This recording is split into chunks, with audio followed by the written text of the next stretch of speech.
Kristaraminga Nirekip Jibai to all the KRCFG. For this morning short meditation, let us turn our Bibles to Hebrews chapter 10, verse 32 to 39. Hebrews chapter 10, verse 32 to 39. I have entitled this message as Be What You Were at Your Best. Be what you were at your best. I will not read the passage now. Let me give the background of this passage. This passage is an encouraging words to the person or the people who drift away or backslide from God. Especially this Hebrew believers, they were drifting away or backsliding at that moment when the writer was writing this letter to the Hebrews. So here from this passage we see that the writer is trying to remind them of their first experience when they first believed in Jesus Christ, the way they reacted, the way they accepted Christ, and the way they were able to face the persecution and any kind of struggle. They were so strong and they were able to face all those difficulties. Even they had met that situation with gallantry and with honor. And now, when they were in danger of drifting away, here the writer is reminding them of their former loyalty. Before we go to the main message, let me share a short illustration. Once there in the history, there was a man called Hannibal of Carthage. He's a great general of the nation Carthage, and even his troop or his team were very strong. Even the Roman legions were not able to stand against them. They almost, wherever they go to battle, they had a great victory. And there was a name that Hannibal of Carthage troop is one of the strongest troop. But in one winter, they had to campaign in a place called Capua, which is a city of luxury. During winter, usually they don't do the war, so they take rest in a place. So in this winter, they took rest in a place called city of Capua, which is a city of luxury.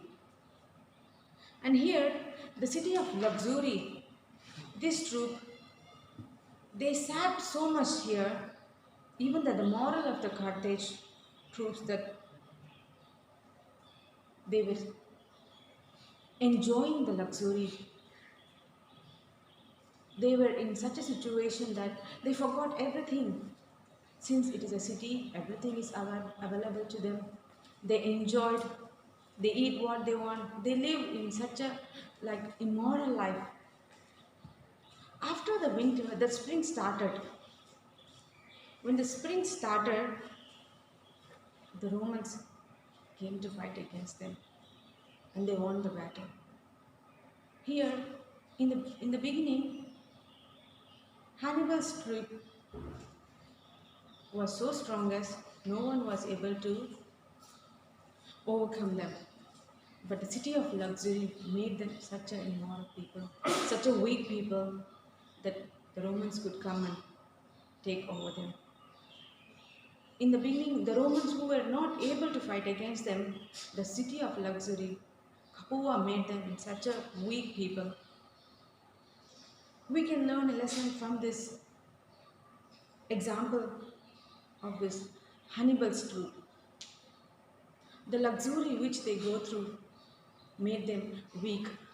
Today, when we compare with ourselves, we are living in such a life, especially when we talk about the cities. Our city life is such a luxurious life. We live in a comfortable zone. Everything is available. Today, if we want to go out, we can book from our home transportation. Everything is available in our hands. What we want to eat, we can order. We have entertainment, everything.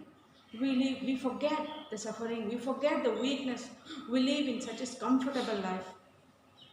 But at one moment when we face the difficulty, when the trouble comes in our life, we became all of a sudden very weak. All of a sudden, our lives have changed. When we see about our present situation, we are so weak. We forget the moment when we accept Christ. We forget where we came from, how strong we were before we come to the city, like the troop of Hannibal.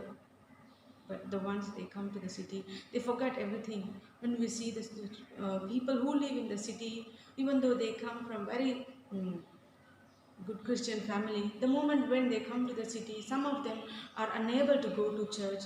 Some of them are unable to give time to God because the luxury of city has made them such a people that no time to give to God.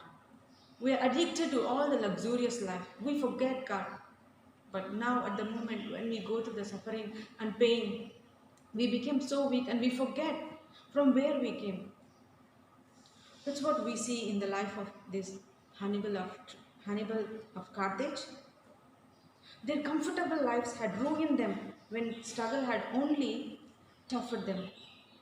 When Hannibals they were facing when they were in the war, when they always face the struggles, they were strong. They were becoming stronger and stronger, but the luxuries had made them so weak.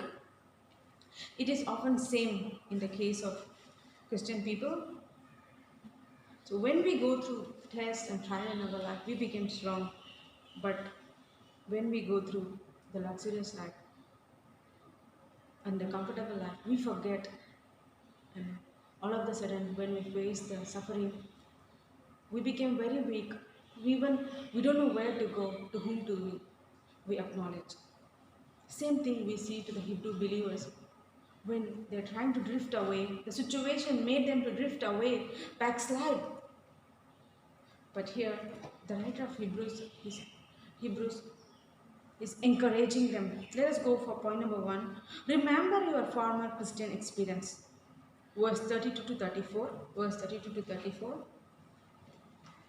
Chapter 10, verse 32 to 34, we see, remember those earlier days after you had received the light, when you stood your ground in a great content in the face of suffering. Sometimes you were publicly exposed to insult and persecution.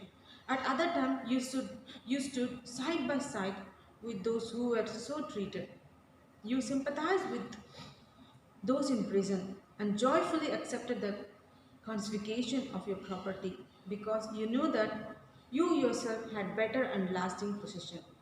So we see from verse 32 to 34 here, the writer is reminding them of their first spiritual experience. The moment they accept the Christ, the spiritual experience, the Holy Spirit came upon them, the way their hearts were moved to accept Christ. And they were quickened by the Spirit and they were alive in Jesus Christ. And also he reminds them their endurance for Christ.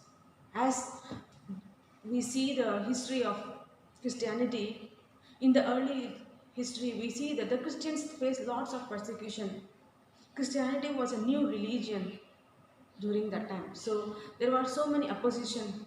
Even the Hebrew Christians, they faced this opposition. It was one of the strongest opposition. They have to face the persecution, abuse, mockery, misunderstanding. Even they were even their things were taken away, their properties were taken away. But still then the Hebrew believers were so strong, they were able to face all this persecution. At this moment, the writer reminds them of their standing with other believers of a suffering companion, as a suffering companion. Even they were helping one another during that situation.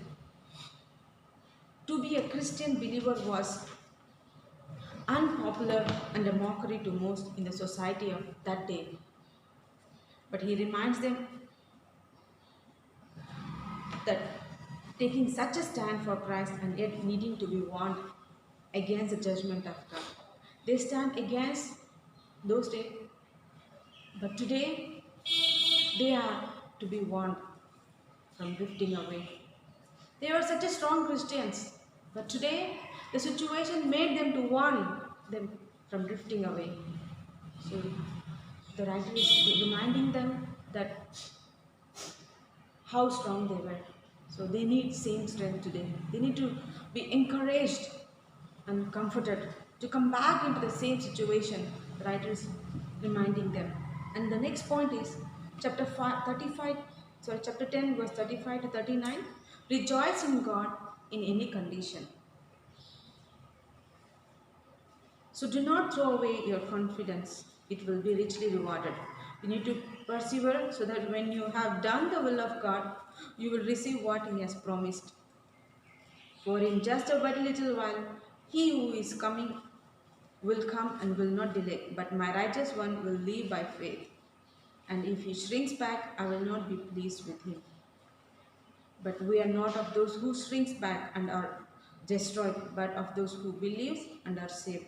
Here the writer is giving them such encouragement to the believer who are falling away. Do not throw away your confidence and courage and endurance. He gave them the example, verse 38 to 39, we see there, he speaks about the just shall live by faith. The righteous will live by faith. This verse we can see in Old Testament, Habakkuk chapter 2, verse 4, where God gave them such a confidence when God led the people of Israel to face the punishment. At the same time, God encouraged them that the righteous will live by faith. The righteous will overcome that situation. The righteous will overcome that punishment. So same thing here, the same encouragement the writer of Hebrews is giving to the Hebrews.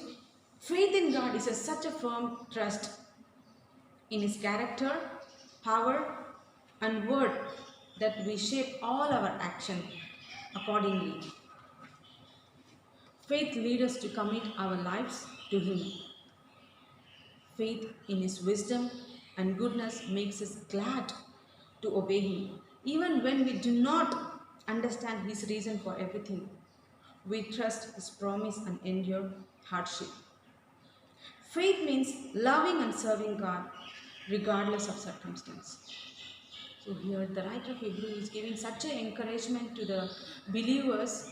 We are not such a people who will run away because of our situation, who will give up on our situation, but we are the people where God has encouraged the people of Israel in Habakkuk. Habakkuk encouraged them that the righteous will live by faith. Same thing, even we can live by faith. For the just shall live by faith means that he is to be faithful to God in his living. So whatever our situation, we need to be faithful to God.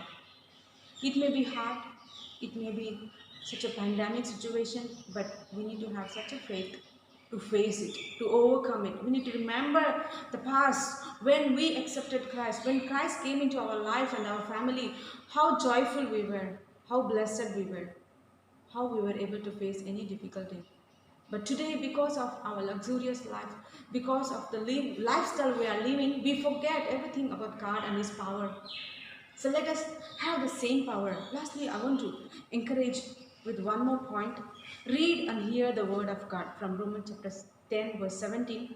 Faith comes by hearing the message or hearing the word of God.